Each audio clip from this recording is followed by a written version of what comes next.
I paid $12,000 extra for the safest neighborhood in the state, but no one warned me about Karen. By day 30, she'd fined me for unauthorized daffodils. By day 45, construction trucks destroyed my driveway. When I fought back, she sent cops to my door. This is how a 42-year-old HOA president with a clipboard and a vendetta turned my dream home into a war zone. And why I risked everything to expose the corruption rotting our suburb from the inside. I remember the day I moved into Willow Creek Estates, feeling like I'd finally made it.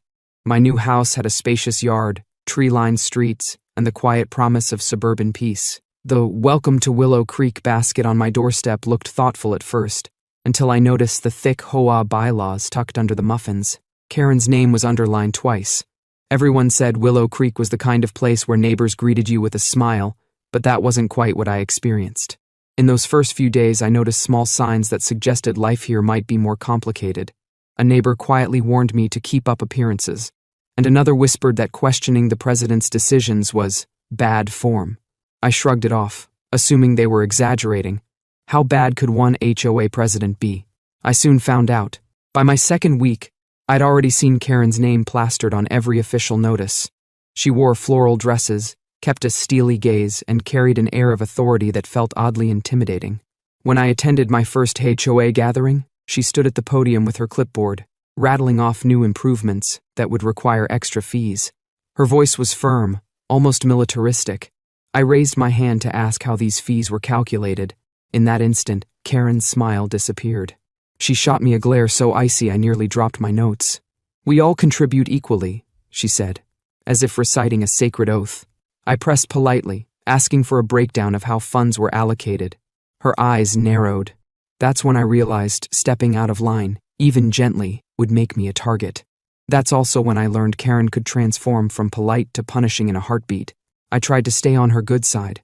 I planted flowers out front, hoping to spruce up the yard.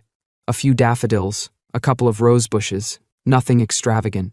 A week later, I got a notice from the HOA, a fine for unauthorized daffodils. It wasn't a jaw-dropping sum, but the principle infuriated me. There was no mention of daffodils in any bylaw I'd read. Around the same time, construction trucks from a nearby development started using my driveway as a convenient shortcut. I asked the foreman to reroute them. He mumbled an apology, but the trucks kept coming, leaving tire ruts and concrete cracks in their wake. So, I put up a simple chain across my driveway to stop them. Within 24 hours, Karen showed up. "That chain violates neighborhood aesthetics," she snapped. "Remove it immediately." "They're trespassing," I said, trying to stay calm. "I'm allowed to protect my own property." She waved her clipboard at me like a sword. "We'll see about that." I thought $500 fines were bad. Then I learned what happens when you humiliate a dictator at her own meeting. 2 days later, I got a formal letter from the HOA, an unauthorized modification violation, plus a $500 fine. Enraged, I called the HOA office and heard Karen's condescending voice. "Rules are rules," she said. I researched local property laws and discovered that her claim about the chain was sketchy at best. Feeling empowered, I put the chain back up and added a private property sign. That's when Karen decided to show just how far she'd go. One morning, I woke to banging on my front door. Karen stood there, flanked by 2 police officers. "He's obstructing community access," she declared, voice dripping with indignation. I held firm. "Officers, this is private property. She has no right to remove my chain." The cops looked uncomfortable. Karen stammered something about community standards. With no evidence of a crime, the officers left. Her glare could have scorched my lawn on the spot. That night, I discovered the chain had been cut. Furious, I installed a security camera.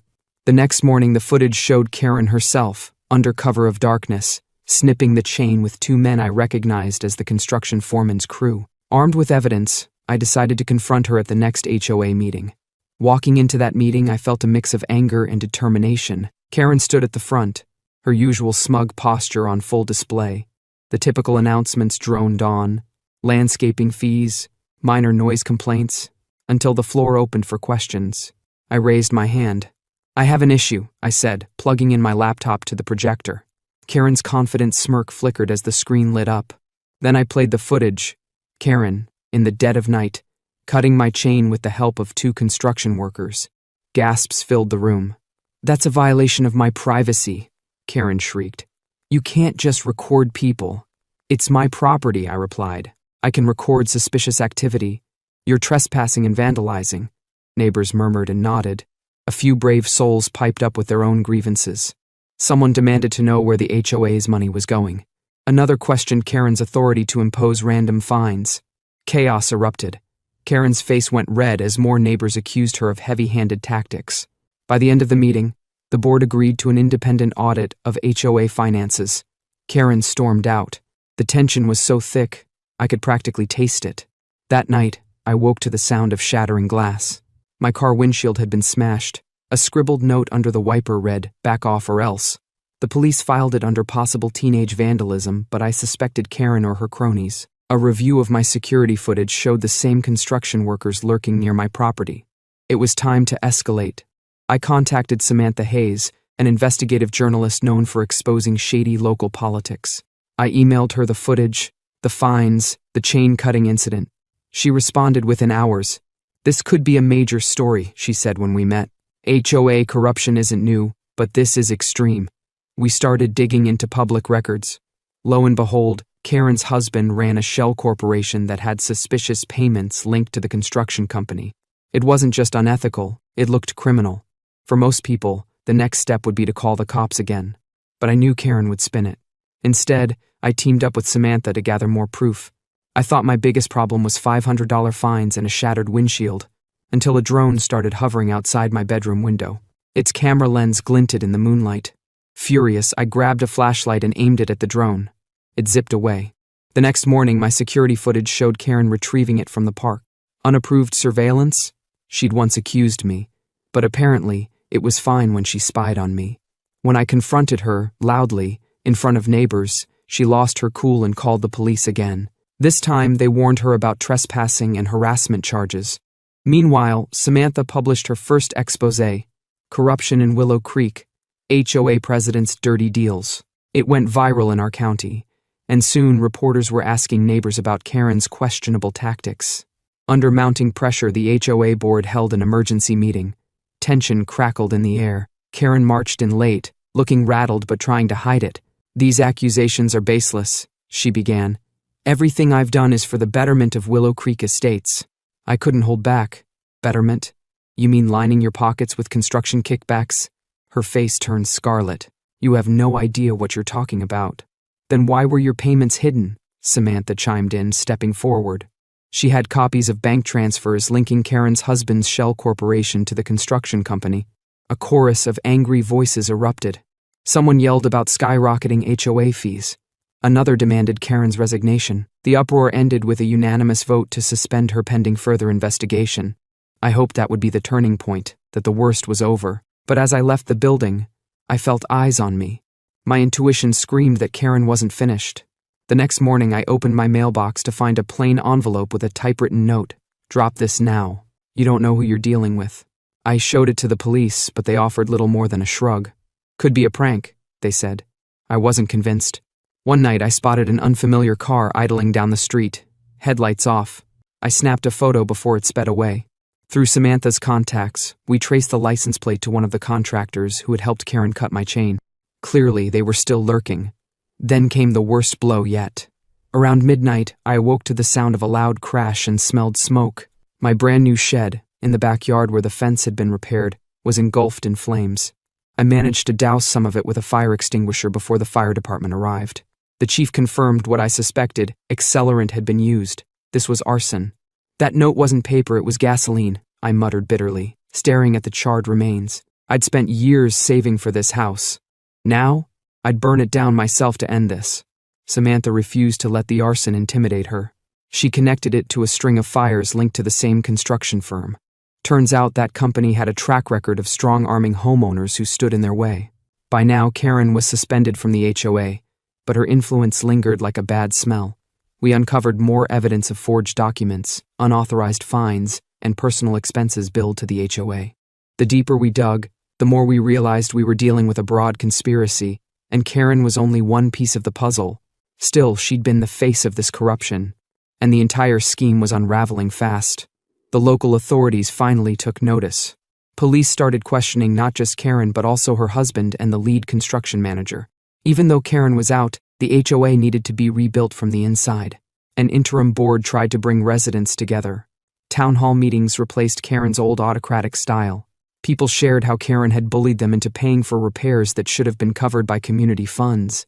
Mrs. Harper tearfully recounted how she'd spent thousands she didn't have, all under Karen's threatening letters. She told me if I didn't comply, my home would be considered in violation, Mrs. Harper sobbed. The new board was transparent, hiring independent auditors to review every penny of HOA. Samantha reported on these changes, shining a spotlight on how a once docile neighborhood was reclaiming its voice. Neighbors still had doubts, and trust wouldn't come easy. But the gloom that hung over Willow Creek Estates began to lift. Yards were tidied again, small gatherings sparked new friendships, and people started to believe that maybe, just maybe, we could move forward without fear of Karen's retaliation. In the midst of this transition, some neighbors urged me to run for the HOA board. "You stood up to Karen," they said. "We need that kind of backbone." At first, I hesitated. After everything I'd been through, diving into the administrative side of the HOA felt like volunteering for another nightmare. But I realized that real change only happens when people are willing to lead. So I launched a grassroots campaign, promising openness and fairness. I held informal gatherings in my backyard, still blackened from the arson attempt, where neighbors could voice concerns. The turnout surprised me. Folks were hungry for honesty after months, maybe years, of Karen's manipulations. Election day came, and I won by a landslide. My first goal was to reverse any fines that had been improperly issued. Then I proposed a new dispute resolution system that prioritized dialogue over punishment. The old board's secrecy was replaced with a community forum where residents could vote on big decisions. For the first time, Willow Creek Estates felt like it truly belonged to all of us. Despite the positive shifts, Karen's legal case loomed in the background. Samantha's exposé had gone viral, and the police investigation was in full force.